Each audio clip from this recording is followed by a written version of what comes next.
Welcome to this three-part video series of just-in-time case studies.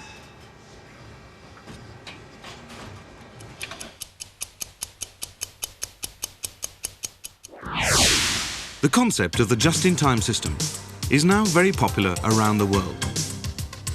It simply means supplying to each production process exactly what is needed, when it is needed, and in just the right quantity.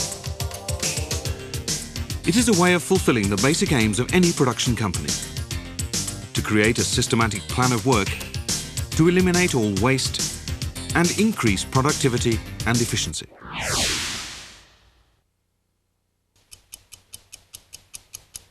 But the road to just-in-time involves improvements to all aspects of the production process. And the case studies we are going to examine show real Japanese companies working on the essential foundations for just-in-time, known as TPS.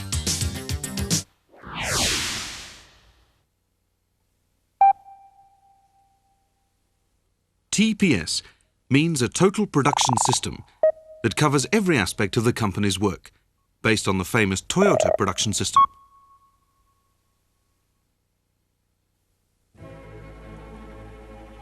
We can think of TPS as a mountain. Although reaching the summit, in other words, full application of TPS, is our ultimate goal, as we climb upwards, there are many interesting places where we should stop and look, and many rest stations where we need to catch our breath and check on our progress. The climb is gradual. We cannot race to the top. And of course, some of our team need to stay at camps on the way up to look after things for us.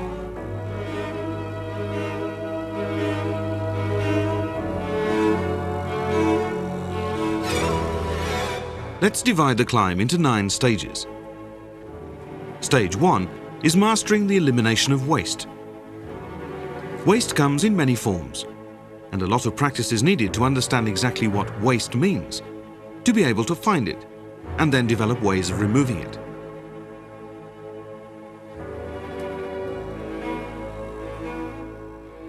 Stage 2 is the creation of U-lines.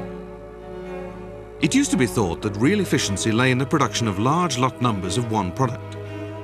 But that is not always true. Creation of U-lines to produce small lot numbers can be far more efficient, especially for small companies. At this stage also, 5S can be fully automated. Stage 3 involves working toward zero setup operations. This is a vital process for lines dealing with many types of product in small lots. Once we get to stage 4, simple automation, we are well on the way to the summit.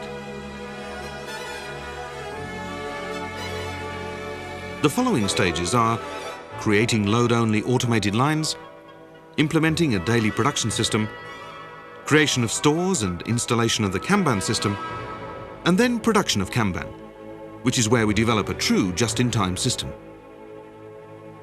As we approach the summit, we reach stage 9, full automation of many aspects of production. A little bit more effort, and we have conquered the whole TPS mountain.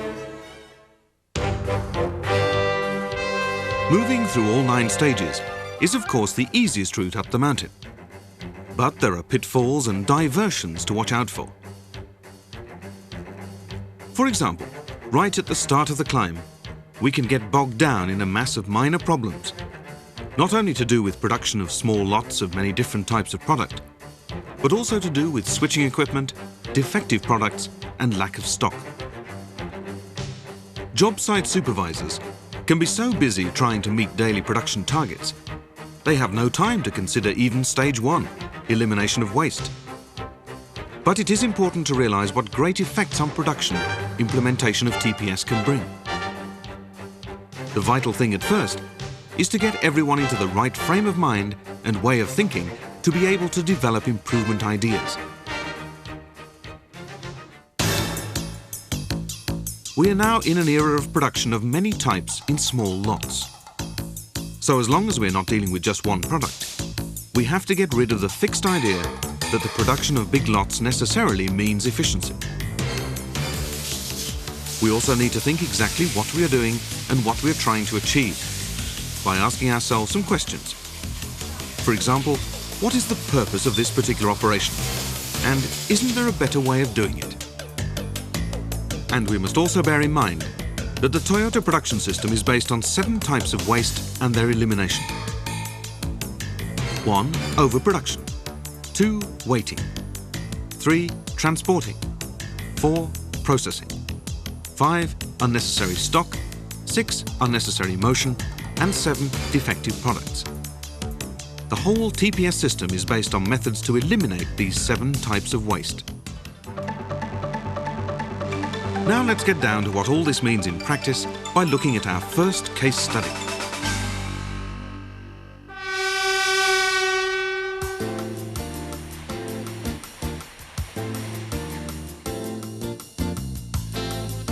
At the western end of Hamana Lake in Shizuoka, in central Japan, is the factory of the Hamana Parts Manufacturing Company Limited.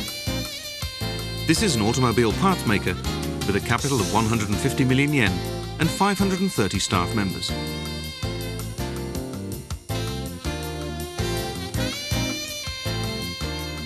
The plant processes crankshafts and cylinder heads and assembles operation levers and small size engines.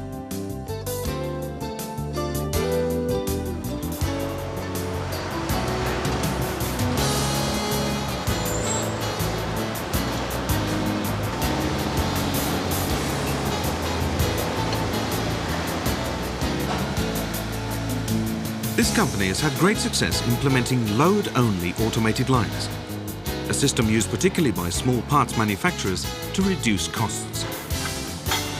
Basically, it is a method by which a variety of simple, inexpensive automated machines can all be operated by just one person on a simple production line. The operator only has to deal with a certain amount of mounting and positioning of the work, while the machines take care of all the actual processing.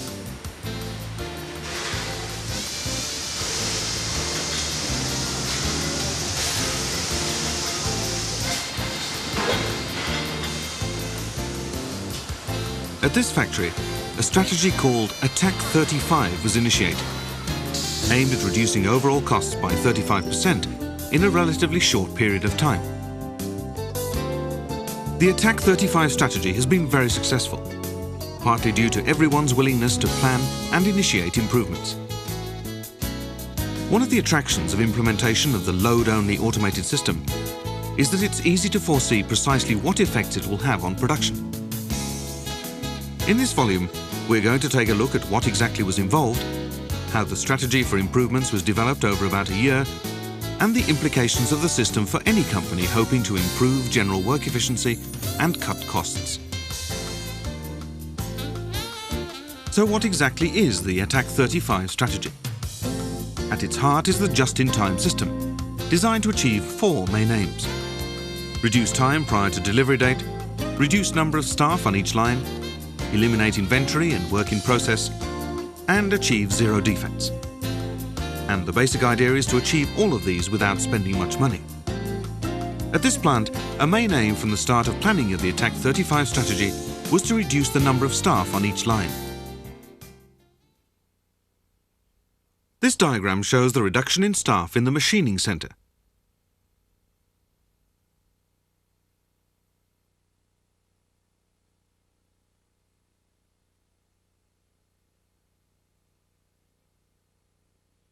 The first step was to ensure that machines could take over all the processing, and the operator simply had to position the work and remove it, ready for the next operation. This is called the load-unload system. By developing the idea a little to the point where the machines can also remove the work themselves and send them on to the next process automatically, we get a true load-only system.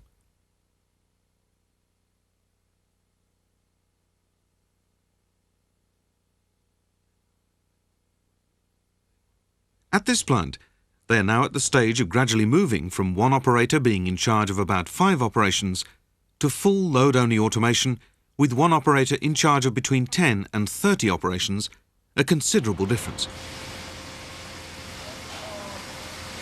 Now let's see just how far they've progressed with implementing Attack 35.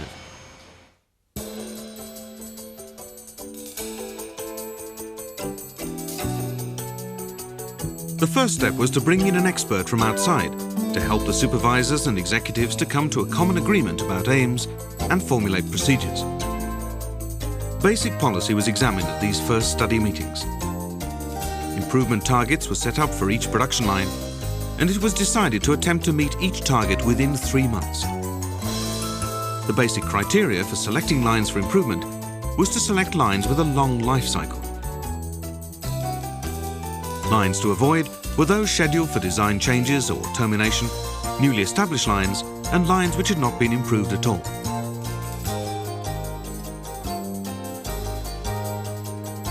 The next step was to set up project teams. Each one consisted of a department manager as the general coordinator, a section chief, a foreman, and several related staff members. At the same time, a job site study group system was initiated, in which improvements were considered by everyone getting together once a month.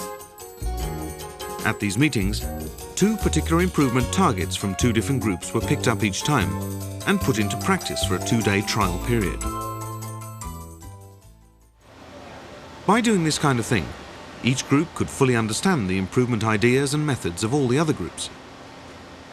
The first procedure was to visit the actual job site, to observe what was happening in detail and determine what areas of waste were apparent. Everyone worked on improvement ideas together, and input was received from an outside specialist as well.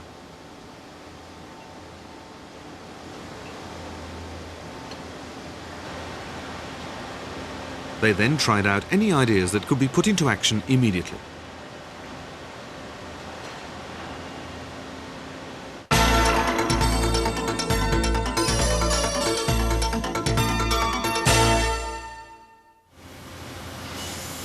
Now let's have a look at how a 50% reduction of the workforce was achieved on the cylinder headline by going through the process worked out by the project team. This group consisted of 5 people, including section manager Kawanishi, an assistant section chief, a supervisor, and 2 operators. Their aim was to achieve a 35% increase in productivity within 3 months.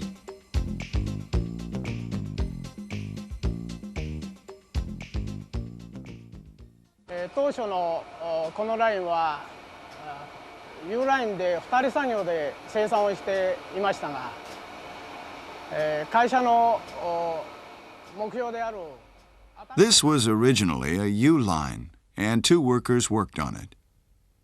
To meet the main aims of Attack 35, we had to raise productivity somehow or other by at least 35%, and we all discussed together how we should go about this.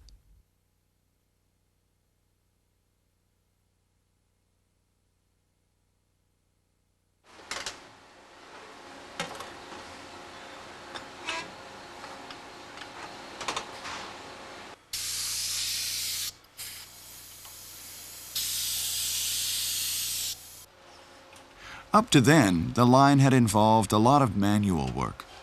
So we thought the quickest way to raise productivity would be to automate as much as possible. Then we proceeded with improvements one by one.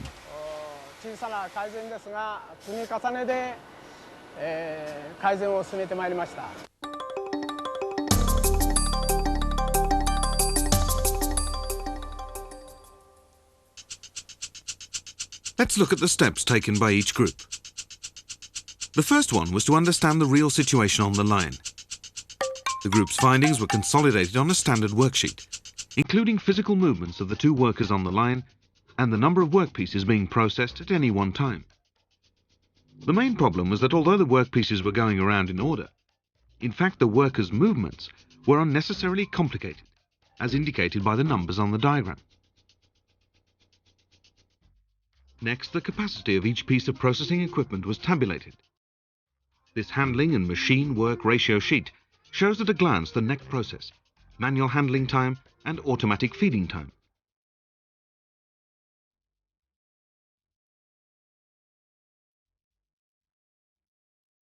This standard work combination sheet shows where waiting time occurs by analyzing the basic work routines of 2 operators. It indicates clearly which operations require improvement.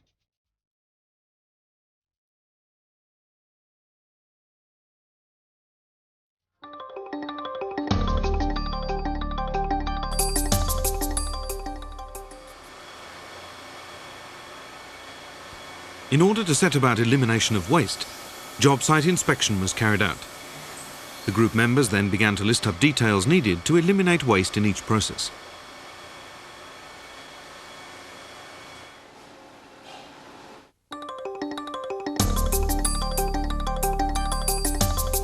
The third step was investigation of the aim of each process. Everyone at the job site was asked to re-examine their work from a variety of angles, asking various questions, such as, is the present method suitable for the aim of the operation? How can it be changed to meet the aim? And so on. In many cases, the basic aims were the same, but various different methods were used to achieve them.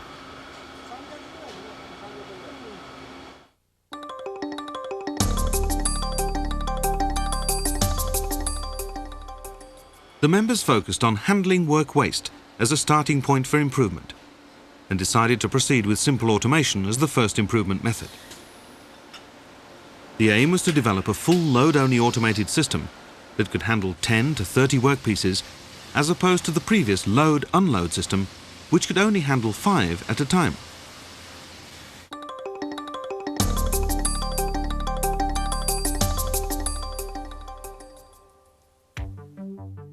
All the members gave their opinions as to what they thought they could do to help create a proper load-only system. This was a great help in formulating concrete ideas for improvement. Items for improvement were divided into 3 categories. 1. Immediate improvements, which could be implemented at once. 2. Medium-range improvements, which could be implemented within about 1 week.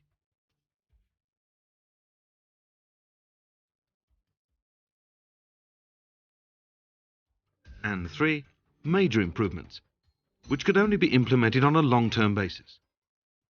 The improvement process was launched by working on improvements in the first category.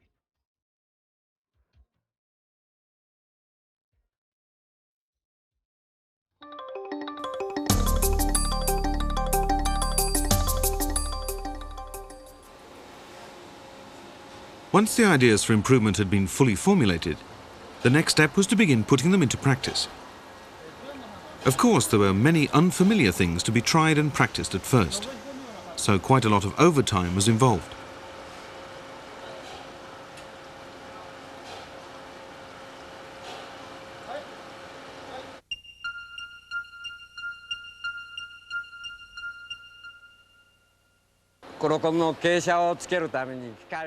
We raised the machine by 50 millimeters so that the work can slide easily down this incline roller conveyor. This is an example of improvements to insertion equipment. Before improvement, after finishing the insertion, the operator had to put on gloves to hold the work and carry it to the next process.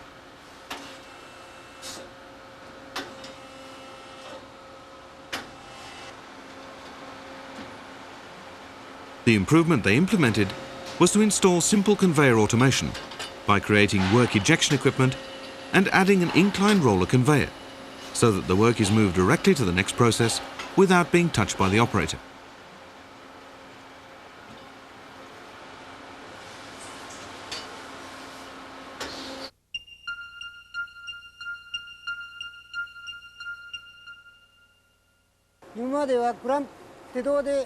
Up to now, we did tightening manually.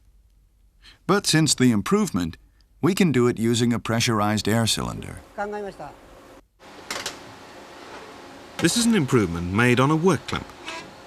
Before improvement, a manual tightening clamp was used. The adoption of air pressure brought simple automation to the operation, and the operator can now move the work onto the next process simply by pressing the starting button.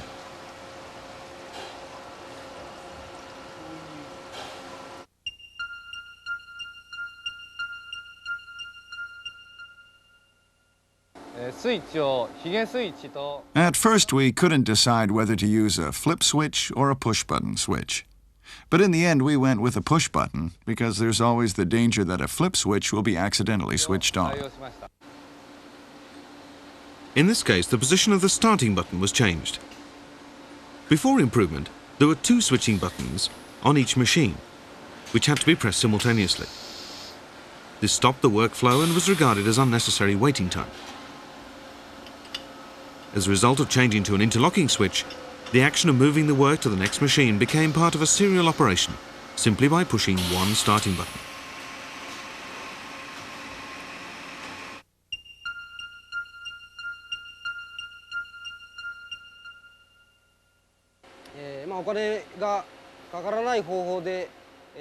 We wanted to implement something which would not cost us anything.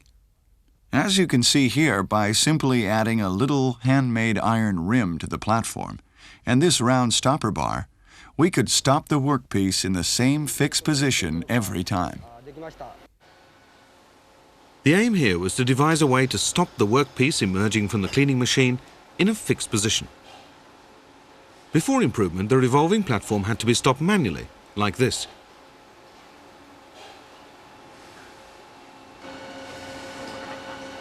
After improvement, they standardized the stopping position by adding this simple but very effective device.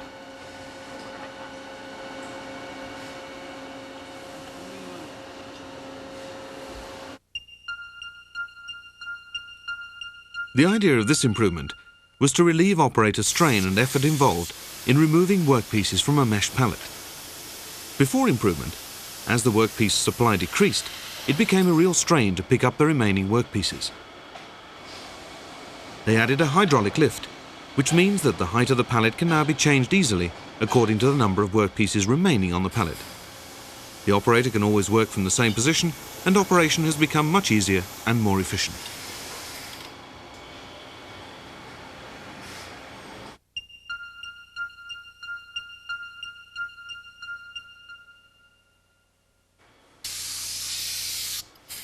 This is a case of an improvement to facilitate chip removal. Before improvement, chips were removed using a handheld air gun. Since the improvement, a simple automated air blower with several nozzles is used instead. When the clamp opens, air shoots off the chips automatically.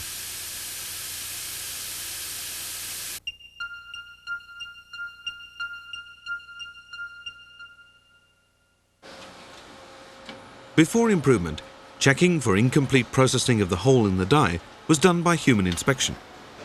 But the human eye is fallible. A sintering accident could easily occur, leading to fatal defects, if a workpiece without the correct hole was allowed to go on to the next process. By attaching a sensing switch to the machine, if there is incomplete processing or slightly incorrect sizing of the hole, the machine will detect the problem immediately every time. The result is that faulty products no longer move on to the next process.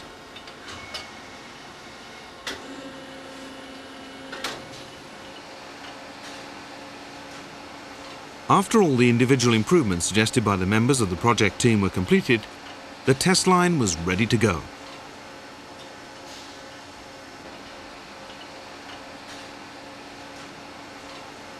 The supervisor then tested whether it was really possible or not to change to one-man control of the whole line.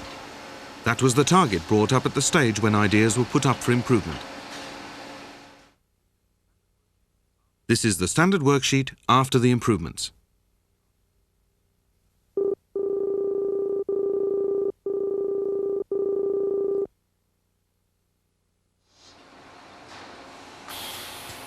To begin with, the supervisor was a bit awkward in his movements, but he gradually became more rhythmical. He got the impression that one-man operation was in fact feasible.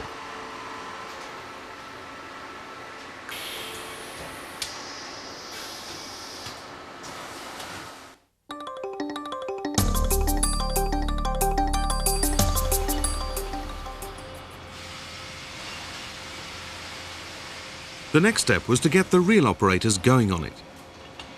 While going through every step of the work process together with the operator, the supervisor listened to the operator's opinions to get ideas for further improvements.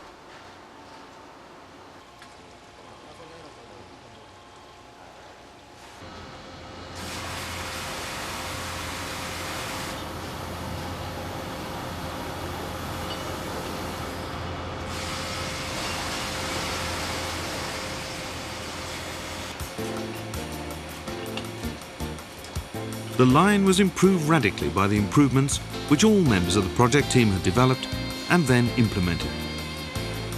There were striking results in terms of improved efficiency and production, with a saving of about 1 minute per item.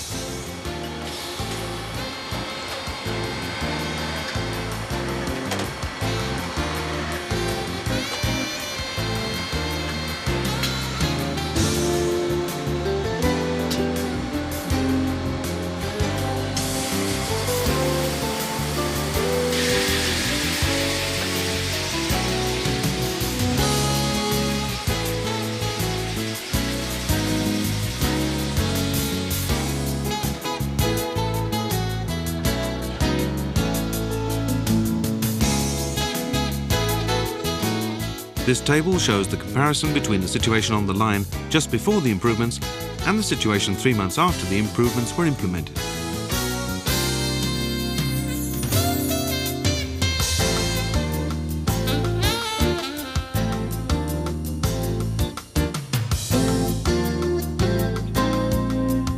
A saving of about 1 minute per item may not seem much, but as you can see here, by saving 108 hours a month at 3,000 yen per hour, a profit of 3,888,000 yen, about $30,000, can be expected.